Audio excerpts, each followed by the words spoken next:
चलो ठीक आज हाँ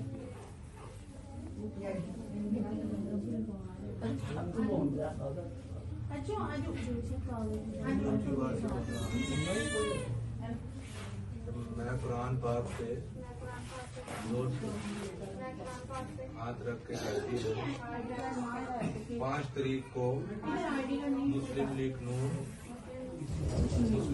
नून शेर को वोट दूंगी। दो ही ध्यान में दौड़ रहा है